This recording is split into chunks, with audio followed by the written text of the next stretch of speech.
Il y a très longtemps, bien avant que les villes ne soient envahies par la lumière et le bruit des rues modernes, il existait un vaste territoire couvert de grands arbres, de longs fleuves et de montagnes lointaines. Dans ce monde, la vie suivait son cours tranquillement, mais le cœur des gens avait changé. Ils s'étaient détournés du bien et avaient choisi la voie de l'égoïsme, de la violence et de l'injustice. Le Créateur regardait avec tristesse ce qui était arrivé à sa création. Il voyait des familles se disputer, des gens se trompaient les uns les autres, des cœurs froids et un silence d'espoir s'étendre tout autour. Mais au milieu de tout cela, il y avait un homme nommé Noé. Il était différent, non pas parce qu'il possédait de vastes terres ou de grandes richesses, mais parce que son cœur battait plus fort lorsqu'il pensait à faire ce qui était juste. Noé aimait sa famille, prenait soin de ses enfants, respectait sa femme et n'oubliait jamais de remercier le Créateur pour chaque nouveau jour. Alors que beaucoup se moquaient des choses sacrées, Noé restait toujours fidèle, même dans les petits choix.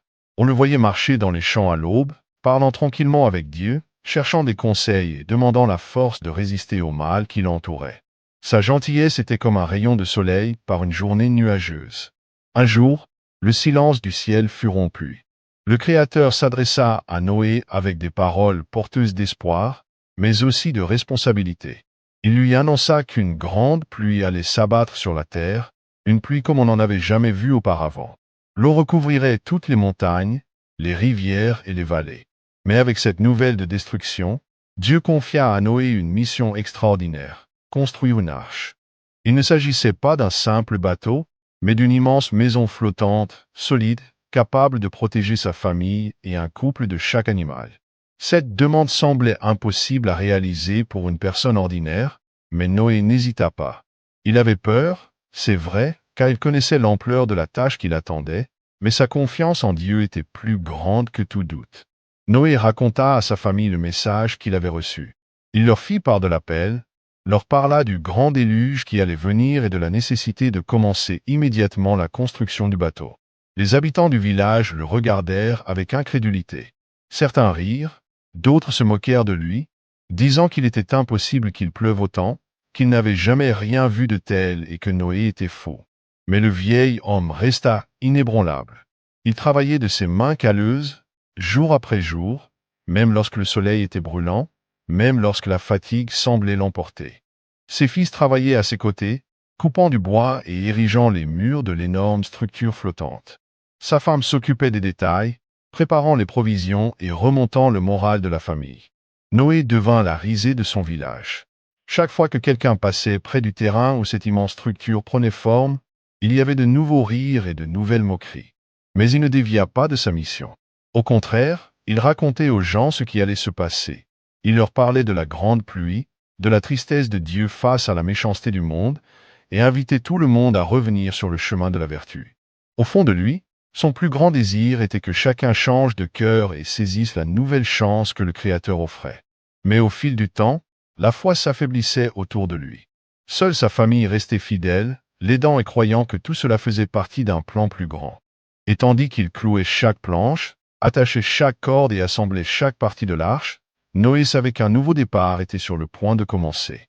Mais il devait encore rassembler tous les animaux, faire des provisions et faire face au sentiment grandissant que le plus dur restait à venir. Après tout, pourraient-ils vraiment relever le plus grand défi de leur vie à l'intérieur de ce bateau alors que le monde extérieur était recouvert d'eau et de silence? Le ciel commençait déjà à changer, une brise différente soufflait sur les champs et un sentiment de malaise planait dans l'air. Noé était-il enfin prêt pour la tempête qui approchait? L'atmosphère était lourde, un suspense silencieux planait sur le pays. La construction de l'arche était enfin terminée. Le bois dégageait une forte odeur de sueur et d'espoir, mêlée à la légère crainte qui grandissait chez chaque membre de la famille de Noé. Les champs n'étaient plus remplis de rires, mais de regards méfiants et inquiets, car même les plus sceptiques commençaient à remarquer quelque chose d'étrange dans l'air. Le vent apportait de lourds nuages, et le ciel autrefois clair prenait maintenant des teintes sombres et menaçantes. C'était comme si la nature sentait le changement qui s'annonçait. Noé, malgré l'angoisse qui lui serrait la poitrine, rassembla sa famille et leur rappela une fois de plus la mission que Dieu leur avait confiée. Il leur parla de confiance et de fidélité, leur expliqua que chaque détail de l'arche avait été guidé par le Créateur. Il les assura que même face à l'inconnu, C'était le moment de croire, de rester unis et inébranlables. Noé voyait la peur dans les yeux de sa femme, entendait les murmures angoissés de ses enfants et sentait le poids de la responsabilité sur ses épaules. Mais il ressentait aussi quelque chose de plus fort encore. Un courage serein qui venait de la foi qui l'avait soutenu jusqu'à présent. Soudain, un mouvement impressionnant commença. Des animaux, par deux, émergèrent des champs, des forêts et des vallées, attirés par une voix silencieuse que seuls semblaient comprendre.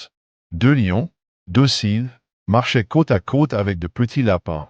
Des oiseaux de toutes les couleurs traversaient le ciel et se posaient doucement sur l'arche.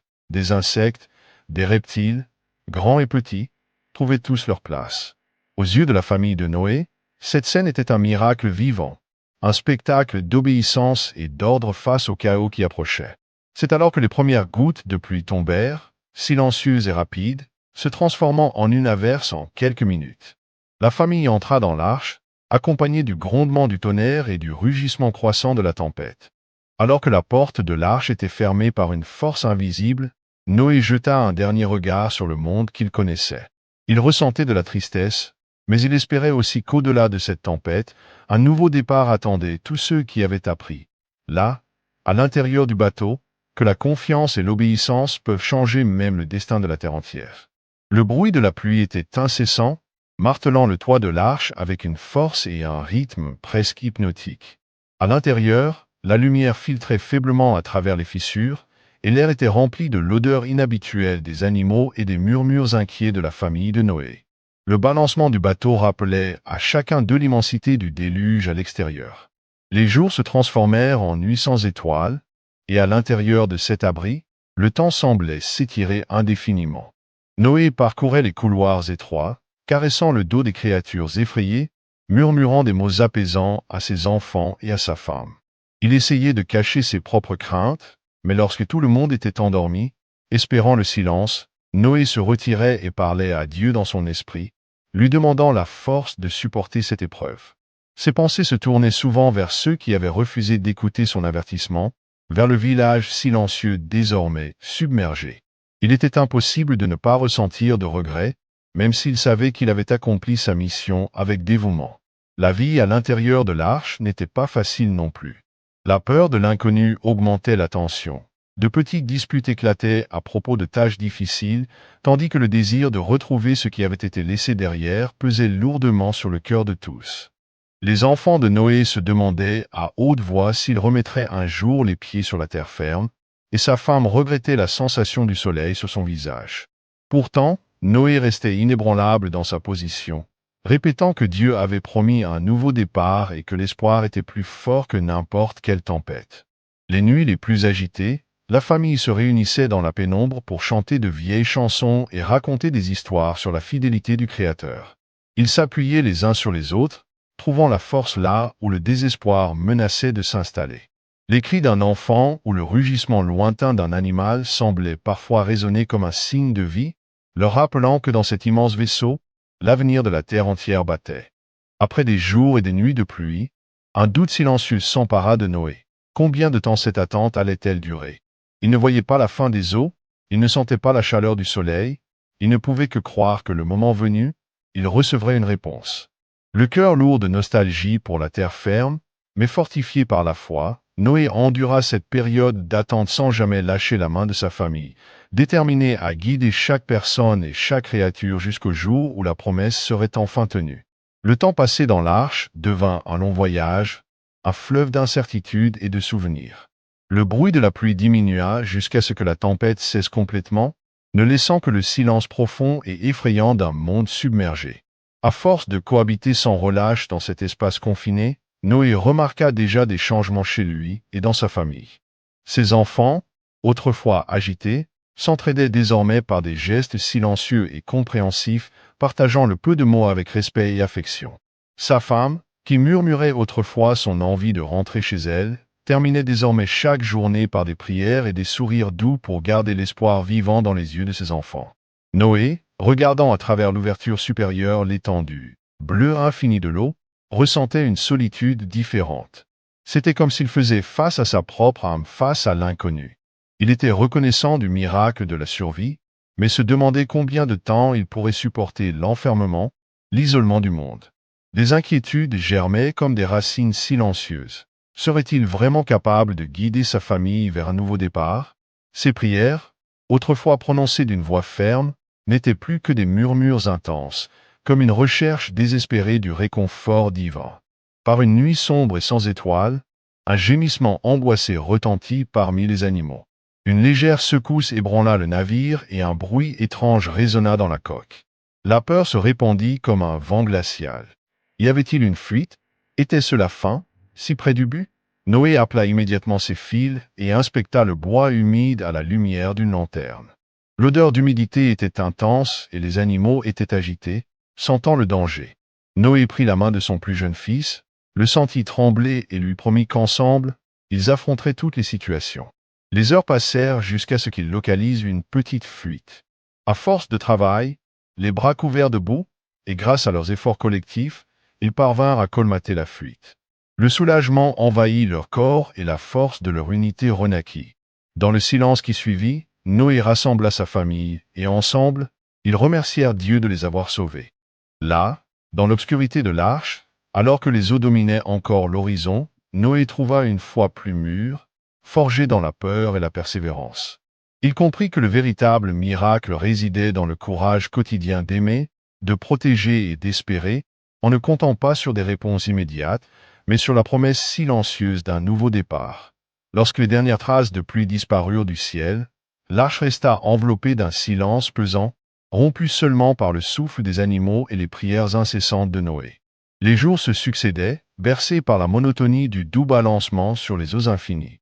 Le temps se comportait étrangement. Tantôt il semblait s'étirer, tantôt il effrayait par la précipitation des sentiments accumulés.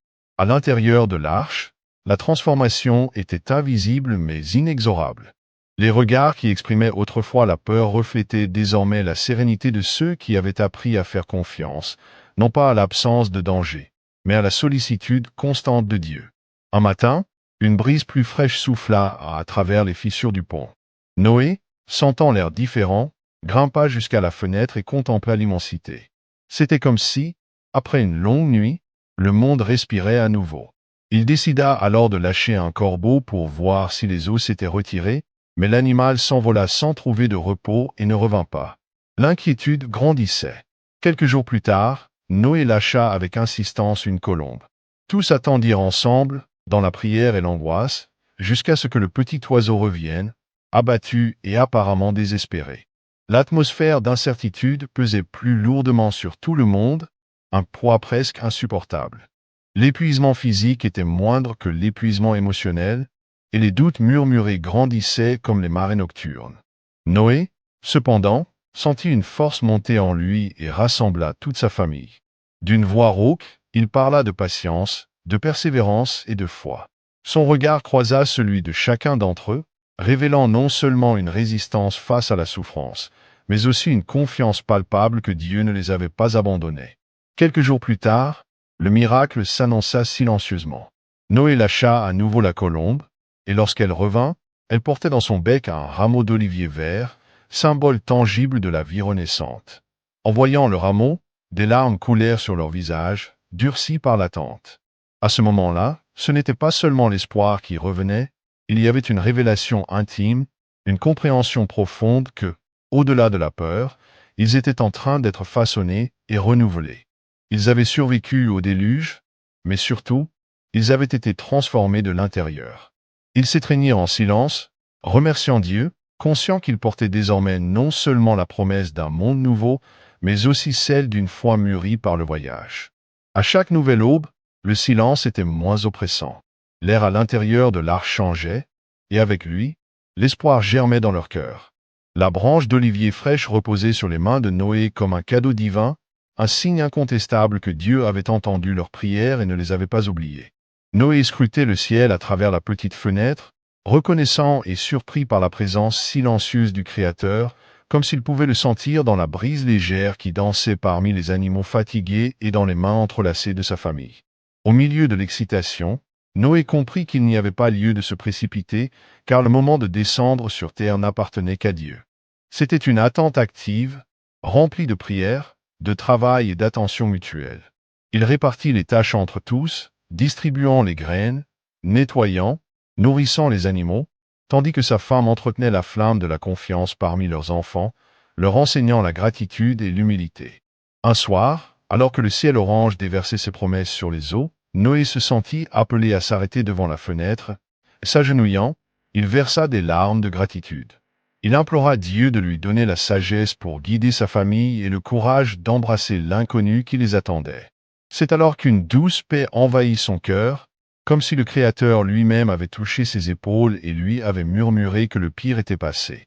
Les enfants, témoins de la foi de leur père, s'agenouillèrent également et prièrent ensemble, sentant la présence de Dieu grandir et illuminer l'espace sombre de l'arche.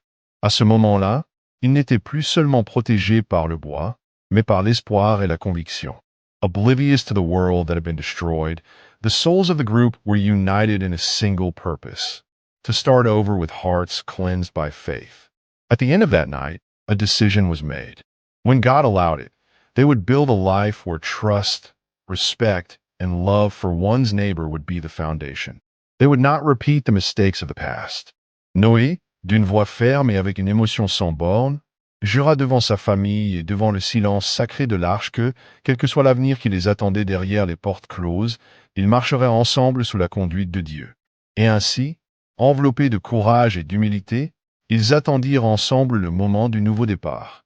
Le silence de l'arche fut rompu un matin par un battement d'aile insistant. Réveillé avant les autres, Noé se dirigea vers la petite fenêtre. Dehors, une lumière dorée reposait doucement sur les eaux, et une rangée de montagnes se dressait au loin, se découpant sur l'horizon. Son cœur se remplit d'une émotion qu'il ne pouvait contenir. L'arche reposait fermement sur la terre ferme. Le bruit des animaux qui se réveillaient ressemblait à un hymne de célébration. L'odeur chaude de la terre nouvellement exposée lui parvint, se mêlant à son soulagement inattendu. Noé descendit vers sa famille, les yeux brillants comme s'ils reflétaient les premiers rayons du nouveau soleil. Il appela tout le monde d'un murmure pressant. Et en peu de temps, ils furent tous rassemblés, silencieux, contemplant ensemble le miracle, des flancs du mont Ararat, des rochers, des fleurs et le verre fragile d'un monde recréé se révélaient.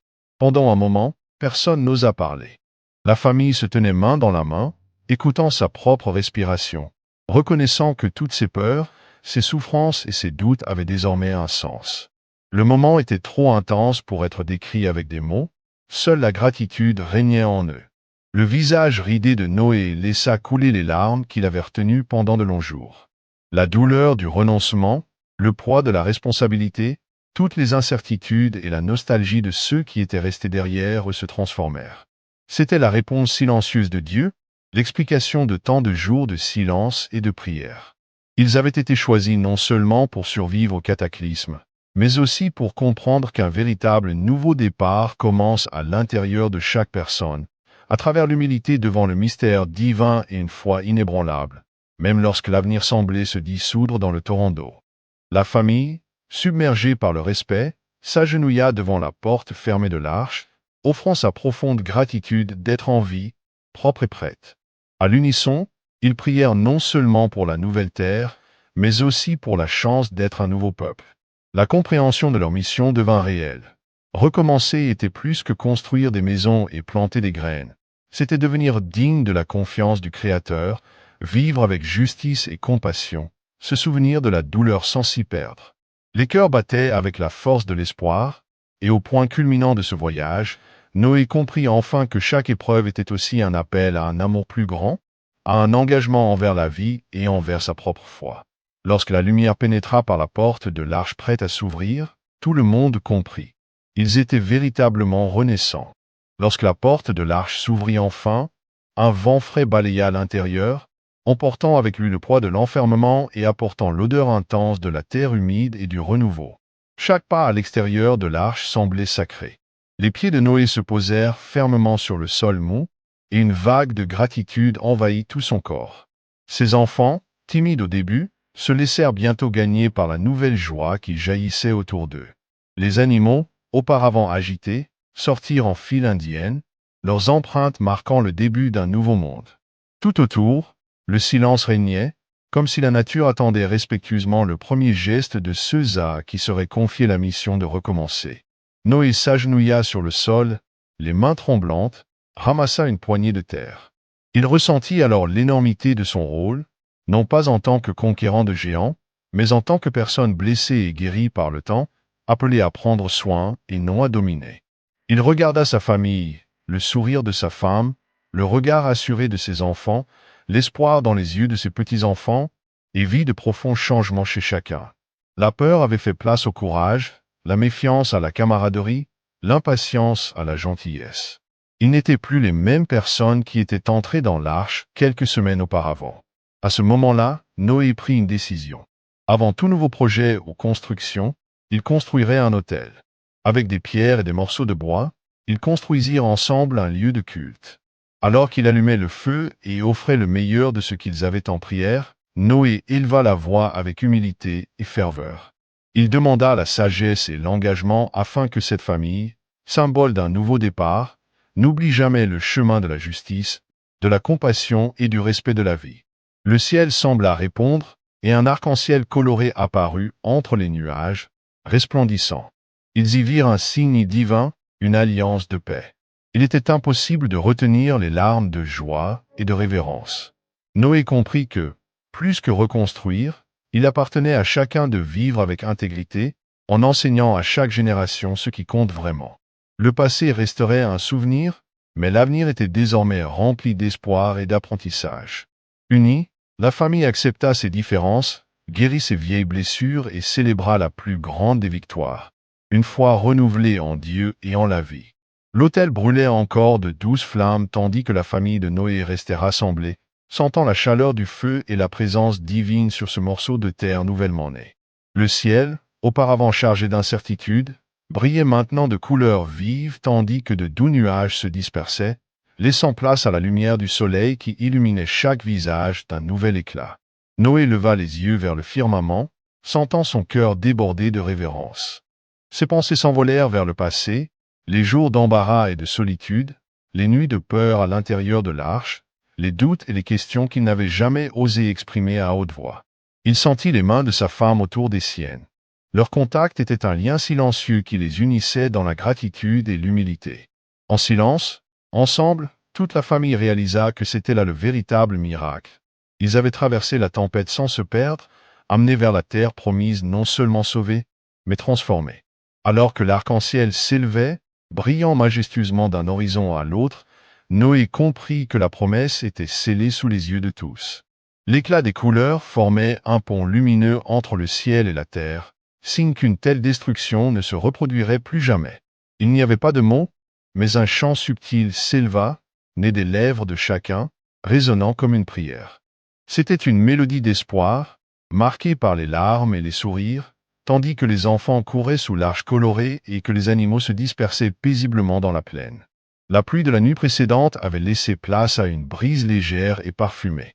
Noé sentait que la vie qui renaissait autour de lui était plus qu'une simple survie, c'était une bénédiction tangible, une promesse tenue. Et chaque feuille, chaque fleur et chaque jeune animal célébraient ensemble la nouvelle alliance. Là, la foi devenait tangible.